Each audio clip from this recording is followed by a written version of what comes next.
Francine Falleux, créatrice de la marque de vêtements Le Corée. Je travaille principalement le bogolan et le coton en matière première, donc le coton sous différentes formes. Depuis très petite, j'ai toujours été attirée par ce qu'on appelle la coquetterie.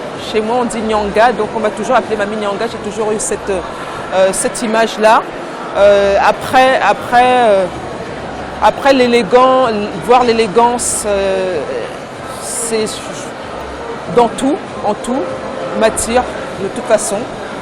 Et le vêtement est venu en voyageant, vraiment en voyageant souvent. Donc je me faisais mes propres choses. Dès que je découvrais un tissu, je me faisais mes propres choses jusqu'à ce que j'ai un coup de cœur sur ce tissu-là en allant au Burkina. Et après au Mali, après au Sénégal, j'ai vu ce tissu et j'ai vu que le travaillait souvent. Et je me suis dit, j'aimerais en faire un vêtement. J'en ai fait un vêtement et c'est parti de là. Donc l'engouement a été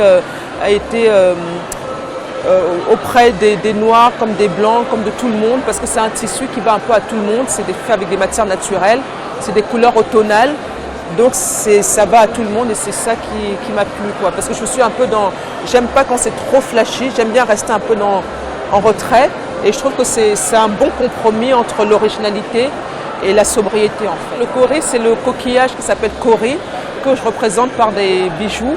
Donc le kori, le coquillage, servait de monnaie d'échange il y a très longtemps. Donc moi j'ai voulu prendre ce nom-là pour amener l'échange entre le nord et le sud. J'ai réussi à trouver des artisans qui sont très doués et qui travaillent de façon très minutieuse et méticuleuse. Donc, et comme c'est une façon ancestrale de travailler, il ne faut pas qu'on les perde. Tout est tellement industrialisé aujourd'hui.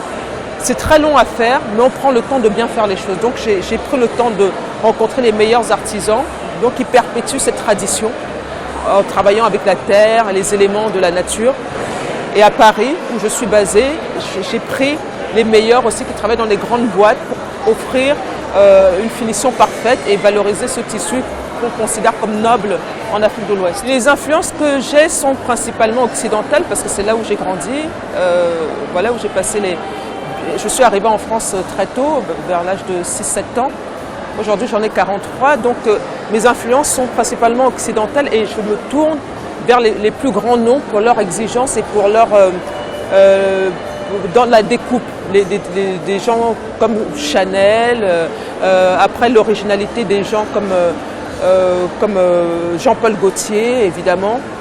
Voilà, le côté audacieux de Jean-Paul Gaultier se répercute dans mes tissus. Et la structure des vêtements, pour le porter le plus simplement et le plus élégamment possible, je vais prendre ce qu'on appelle les classiques aujourd'hui, des marques comme Chanel.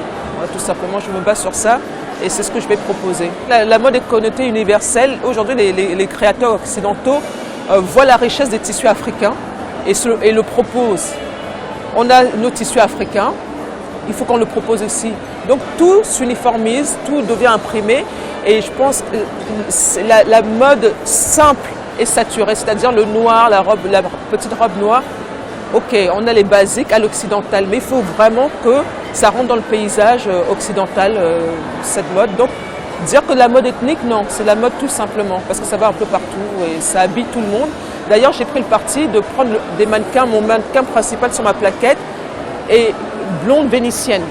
Donc il n'y a pas plus blanc comme carnation pour montrer que ça va évidemment à tout le monde et que en tant que noir, je ne m'habille pas que de wax ou de bogolan, comme les blancs ne s'habilleront pas que de tissu neutre. Voilà, parce que ça va vraiment à tout le monde. De continuer et de faire découvrir encore plein d'autres choses parce qu'il y a beaucoup de choses à venir. C'est inépuisable comme source, vraiment. Ce qui est bien, c'est qu'en Afrique, c'est des artistes. On ne peut pas reproduire 2 fois la même chose et c'est ça qui me fait vibrer.